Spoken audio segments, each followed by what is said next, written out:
ልሰማራ ልውጣ እንጂ ተማመኜ አንተ ካለ ታዳጊና ዳኜ። ሊባኖስ በጸሎትና ፍጹም ዛሬ ከመጡ ሶስተኛ ቀናቸው ነው። ሊባኖስ ዛሬ በጸሎትና ጽናትን እንዲሁም ያቤጽን የአስፈሪ ቤት ውስጥ ይዛቸው ሄዳለች። ያቤጽ ሊባኖስ ጋር አፍጥጦ ምንድነው ነገሩ? አንቺ ሴትዮ ከሕክምናው ከመጣሽ ጀምሮ ፊትሽና ሁሉ ነገርሽ ልክ አይደለም። አሁንም እንደዛው በይ፣ ለምን ይዘሽን እንደመጣሽ ተናገሪ አላት። በጸሎትና ጽናት ፈርተው እጅ ለእጅ ተያይዘዋል። ሊባኖስ ተከተሉኝ አለችና የግቢውን በር ከፍታ ብዙ ርቀት በእግር ከተጓዙ በኋላ አንድ ክፍል ገባች። በፍርሃት ተውጠው ተከትለዋት ገቡ። ቤቱ አነስተኛ ጭላንጭል ያለበት ቦታ ነው። ያቤጽ ቆይ ደግሞ እዚህ ምን እንሰራለን? ሊባኖሷ የተኙ ሰዎች ጋር ለምን ይዘሽን መጣሽ? አለ ድምፁን ቀንሶ። ሊባኖስም ሳትንሳቀቅ አውራ፣ ብትጮህም ማንም አትረብሽም፣ ምክንያቱም ደግሞ እነዚህ የተጋደሙት ሙታን ናቸው አለች። ሶስቱም በድንጋጤ ክው ብለው በፍርሃት ውስጥ ሆኑ። ሊባኖስ የሶስቱንም ፊት እያፈራረቀች አየቻቸውና በፈገግታ ተሞልታ አይዟችሁ፣ በጭራሽ መደንገጥ የለባችሁም፣ እንደውም ነፃነት ሊሰማችሁ ይገባል። ምክንያቱም ደግሞ እነሱ ከሞቱበት ተነስተው ምንም ሊያደርጓችሁ አይችሉም። እነሱ ጋር ዝምታ አለ። ምናልባት ከእነሱ ውስጥ ያለማቋረጥ የሚለፈልፍ ዝም ብሎ የሚንቀሳቀስ በጣም ክፉና ደግ ሰው ሊኖር ይችላል። ይህ ሆኖ ሳለ በአሁኑ ሰዓት ግን ወደ ሙታንነት ተቀይረዋል። ስለዚህ አንድ ሆነው በድን ሆነዋል ማለት ነው አለች። ያቤጽ በፍርሃት ባጀበው ድምፅ ቆይ ግን አንቺ ሴት ምን አይነት ውስብስብ ሴት ነሽ? ቆይ እንዲህ በፈገግታ ታጅበሽ የምታወሪው? ተመልከቺ፣ እኛ እኮ በጣም በፍርሃት ውስጥ ነን አለ። ሊባኖስም ካለችበት ስሜት ሳትወጣ በፈገግታ ካየችው በኋላ ከአንደኛው ቃሬዛ ላይ ያለውን አቡጀዲ የለበሰውን ሰው ገለበጠችው። ሁሉም በዝምታ እያዩት ነው። ሊባኖስ ቃሬዛው ላይ የተጋደመውን ሬሳ ተመልከቱ አለችና ሙሉን የለበሰውን አቡጀዲ ገፈፈችው። ሬሳው የአፍንጫ ቀዳዳዎቹ በጥጥ ተደፍነዋል፣ ጆሮንም ጭምር። የእግርና የእጁ አውራጣት በቀጭን ገመድ ታስረዋል፣ በአጭሩ ተገንዘዋል። ሊባኖስ የተጋደመውን ሬሳ በጥፊ መታችውና አያችሁ፣ ይህ ሰው ምንም አላለም፣ ምንም እንዳልተፈጠረ አሁንም ባለበት ነው ያለው። እስቲ ገምቱ፣ ይህ ሰው እንደምታዩት በጣም ፈርጣማ ነው እና በህይወት ኖሮ ቢሆን ስመተው ምን የሚል ይመስላችኋል? አለች ጽናት። ይፈጣሪ ያለ አለች። ሊባኖስ ማውራቷን ቀጠለች። በሰውነቱ የተመታው ሰው ከሆነ ምናልባት ሊመታኝ ይችላል፣ ነገር ግን አስተዋይ ከሆነ በጭራሽ ጫፌ ሊነካኝ አይችልም። ግን ፊቱ ላይ የሆነ ስሜት ያሳይ ነበር። ይህ እንዳይሆን ደግሞ ወጣቱ ልጅ በድን ሆኖ ከምስክሮቹ ተርታ ተሰልፏል አለችና ሌላውን አጠገቡ ያለውን አስክሬን ጋር ሄደችና ተመልከቱ፣ እነዚህ አዛውንት ናቸው። እኚህ የዕድሜ ባለጸጋስ በህይወት ቢኖሩ ለመምታት እጄ እሺ ባይለኝም ግን ብመታቸው ምን ይፈጠራል? ይረግሙኛል ወይስ ልብ ይስጥሽ ልጅ ይሉኛል? እሺ መልሱን እርግጠኛ መሆን አንችልም አይደል? አለችና ሌላኛው ቃሬዛ ገለበጠችው። በጣም ህፃን ዓመት ያልሞላው ልጅ ነበር። ሊባኖስ ፈገግታዋ እንዳለ ነው። ወደ ህፃኑ ሬሳ ቀረበችና እሺ ልጆች፣ አሁንስ ይህንን የህፃን ልጅ በህይወት ቢኖር እና እጅ እሺ ብሎ ቢመታው ምን የሚፈጠር ይመስላችኋል? ይህ ቀላል ጥያቄ ነው አይደል? ያው ሁላችንም ያለቅሳል ነው የምትሉኝ? ቆይ እዚህ አጠገብ የ3 ዓመት ህፃን አለች። ይቺ ህፃን መንገድ ላይ ሞታ ነው የተገኘችው።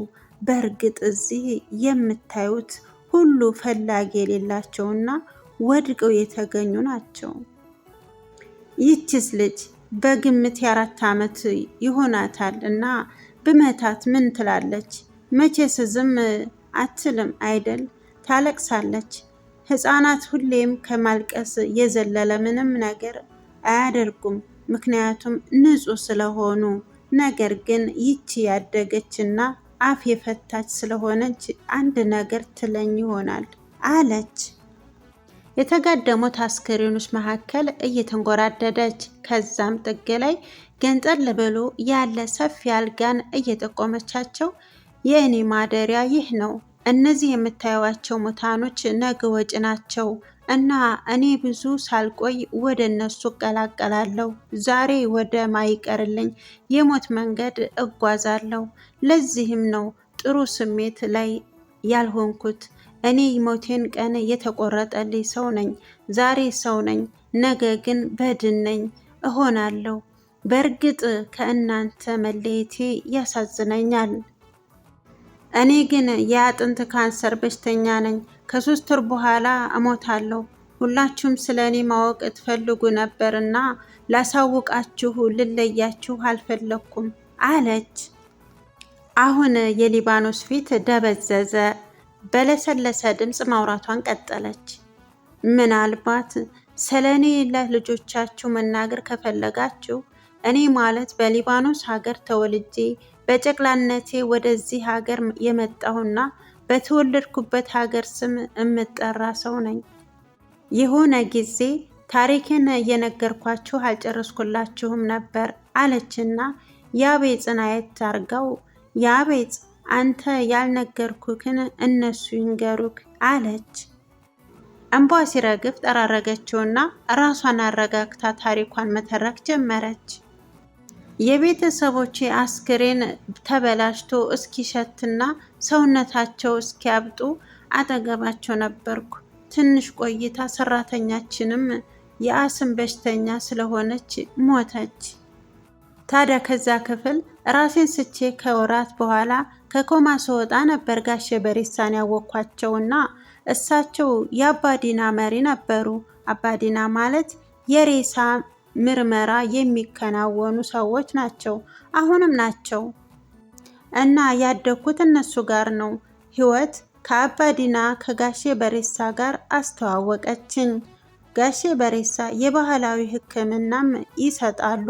እሳቸውን የማያውቃቸው ሰው የለም። ሙታንን እስኪ ቀብሩ ወይም ወደ ቤተሰቦቻቸው እስኪሄዱ እዚህ ይቆያሉ። ለሙታን ሊለቀስላቸው ይገባል፣ እንጉርጉሮ ይገባቸዋል ብለው ስለሚያስቡ አንድ አልቃሽ ሴት ቀጥረዋል። እና ይቺ አስለቃሽ ስራዋ ጠዋትና ማታ ማንጎራጎር ነው አለች ጽናት በውስጧ። ይህ ማለት እህቴ እና እኔ እዛች ትንሽዬ ክፍል ውስጥ ሆነን ያስጨነቁን ድምፅ ነው ማለት ነው አለች። የግቢው መብራት ያለማቋረጥ በርቶ አያውቅም። 1 ደቂቃ ይበራል፣ ከዛ ደግሞ ይጠፋል። ለምን እንደዛ እንደሚያደርጉ ጠየኳቸው። እሳቸው ምንም ነገር ህይወት ውስጥ ብልጭ ድርግም ነው አሉኝ።